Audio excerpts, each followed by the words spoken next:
Good morning, students. Students, today we are going to discuss next poem of your Flamingo book. The name of this poem is A Thing of Beauty. Beautiful poem, okay, and this beautiful poem is composed by John Keats. So, first of all, let's talk about the poet. John Keats was born in London in the year 1795 and died in Rome in 1821 at the young age of 25 due to illness. He is a romantic poet and his poetry is characterized by sensual imagery. In his popular work, which is a series of odes, what do you mean by odes? A lyrical poem which is meant for a particular subject. Today, his poems are one of the most sought after creation in English literature. And above given poetry, a thing of beauty, this poem is an extract from his poem Endymion, which is a poetic romance considered to be an epic poem. So this is about the poet, okay, about John Keats. Let's talk about the background of the poem, A Thing of Beauty. This poem is based on Greek mythology about a shepherd named Endymion, his quest for his love Diana, and how in his quest he falls in love with an earthly maiden who later turns out to be Diana herself. So this is the background of the poem A Thing of Beauty, on which this poem is fully based upon. Okay? So let's talk about the poem and its explanation. A thing of beauty is a joy forever. Its loveliness increases, it will never pass into nothingness, but will keep a bar quiet for us and asleep, full of sweet dreams and health and quiet breathing. If we talk about this stanza, okay, if we talk about the rhyme scheme of this stanza, the rhyme scheme will be forever, never, A, keep sleep, B, breathing, C. Okay, so the rhyme scheme of this stanza will be A, B, C. Okay, bar here is, write down the meaning. Bar here is a shady place under the tree.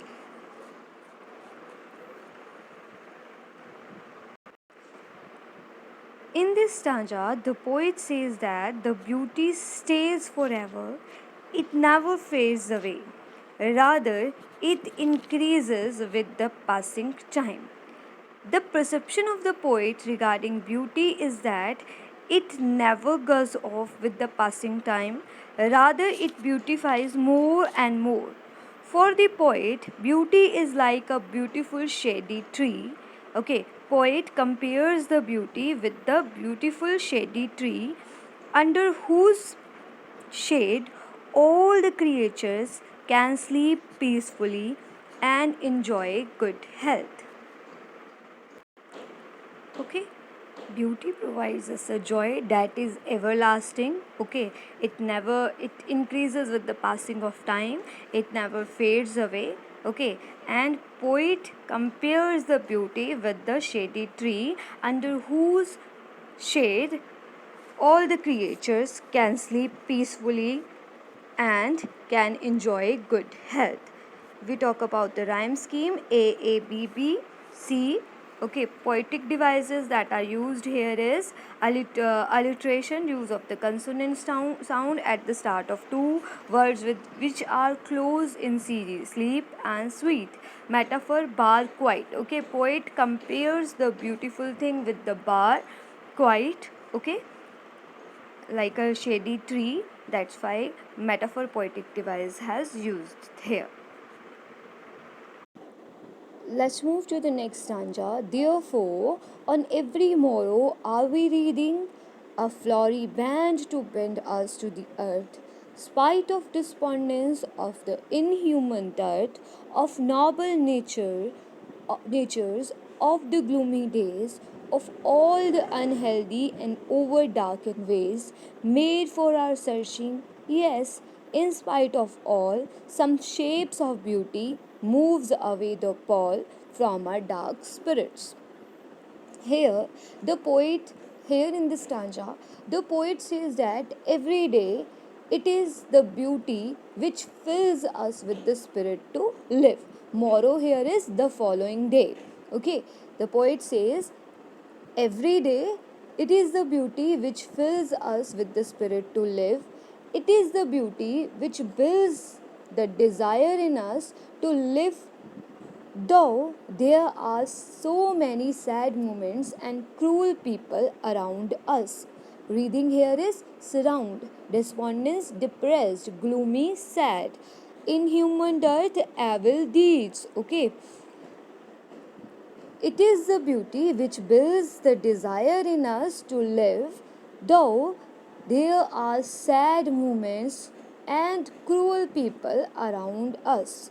So, here the poet wants to say that without beauty, the earth will be full of cruel people, sad and gloomy moments. It is the beauty which is created by God. Okay, some shapes of beauty moves away the pall from a dark spirit. In these lines, the poet says it is the beauty which is created by God, okay, which helps us to remove the sadness from our hearts. Okay, it is the beautiful thing. Some shapes of beauty created by God help us to remove the sadness from our hearts, from our dark spirits. Okay, so this is about the third stanza. If we talk about the literary devices, first of all, anaphora. Okay, where anaphora is used, look, of, okay, use of same words in two consecutive lines of noble nature of all the unhealthy. Okay, that's why anaphora poetic device has used here. Next is alliteration, noble nature. Here, alliteration poetic device has used. Metaphor, reading a flowery band, reading a flowery band. Here, the beautiful thing, reading a flowery band, is directly compared with the beautiful things of our life that bind us to the earth. Okay, so metaphor poetic device has used here, reading a flowery band, metaphor poetic device. Okay, imagery is also used, creating a sense of sensory effect of beautiful thing lined up in a string like a flowery band to bind us, a flowery band to bind us. Here imagery poetic device has used. So let's move to the next paragraph, next stanza of the poem. Such the sun, the moon, trees old and young, sprouting a shady boon. For simple sheep and such are daffodils, with the green world they live in, and clear rills, that for themselves a cooling covert make, guides the hot season, the mid forest break. Boon here is blessing, rills here is a small stream, break here is a process to slow down. Here in this stanza, the poet describes the beautiful things which are present on earth. He already told some shapes of beauty. What are these shapes of beauty? These beautiful things, like these are the sun, moon, trees, flowers like daffodils, okay, and small rivers. Okay, all these things are beautiful things that are present on the earth. The poet says that all these things are like a blessing bestowed on all the creatures by earth. Okay, by God. He further described that trees provide us with the shade, flowers with their beauty, and the river with their coolness during the hot summer.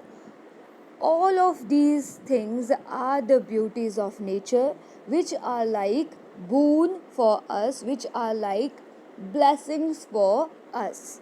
Okay, so this is about the stanza. If we talk about the literary devices, alliteration has used alliteration cooling covert make. Okay, alliteration. Then imagery, trees giving shade, sprouting shady boon. This is imagery. Okay. Antithesis is opposite words placed together, like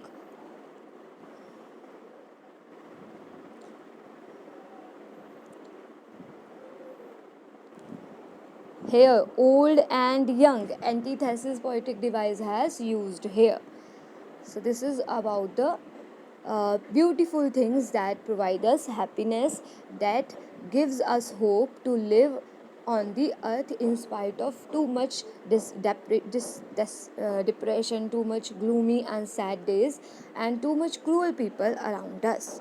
Okay, so let's move to the next stanza, and this is the last stanza. Rich with the sprinkling of fair musk rose blooms, and such too is the grandeur of the dooms. We have imagined for the mighty dead all the lovely tales that we have heard or read, an endless fountain of immortal drink pouring onto us from the heavens brink. Grandeur here is high rank or socially important. Mighty here is enormous, immoral, never ending. Brink here is edge. So if we talk about this stanza, here in this stanza, the poet further carries on with the description of the more beautiful things present on the earth. Okay, such as the beautiful musk roses, which have such a nice fragrance. Then he described the tales of the mighty warriors. Okay, grandeur of the dooms we have imagined for the mighty dead. Okay, here the poet describes the tales of the mighty warriors who laid their lives for their countries or for humanities. Okay, the tales he considered these tales. Okay, all these tales are also beautiful. Okay, the tales related to the mighty warriors who sacrificed their lives for their country and for the humanity. He says that these beautiful things are the gifts from the God for all of us. Okay, they are like the nectar given by God to us, and these are those beauties which are immortal. Okay, and these are immortal beauties. Okay, and give us a reason to live in this earth despite having so many sorrows in our life. Heaven's brink here is by God. These beautiful things are given to us by God, which are immortal. Okay, and these things give us a reason to live on this earth despite having so many sorrows in our life. Okay, so if we talk about the poetic devices or literary devices used in this stanza, first of all, alliteration, heard, have heard. Okay, alliteration poetic device has used here. Okay, metaphor, immortal drink. Okay, immortal drink. Why? Beautiful objects of nature are forever like a never ending portion of a drink. Okay, the tales of the mighty warriors beauty are considered as a beautiful, and these beautiful things are compared as immortal drink that are given to us by God. Okay, imagery poetic device has used here bushes of musk roses,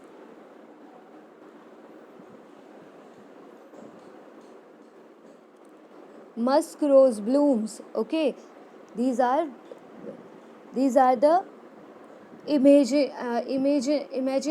okay, like the imagery, bushes full of musk rose, sprinkling fear in the musk rose, okay. So these are mighty grandeur of the mighty grandeur, mighty dead, immortal drink, okay. All these are the imagery, okay. So in this way, imagery poetic device has used here. So this is all about the poem A Thing of Beauty. You have to read this poem again. If something is not clear, you can ask me, or you can send me personal message, okay, if you have any problem.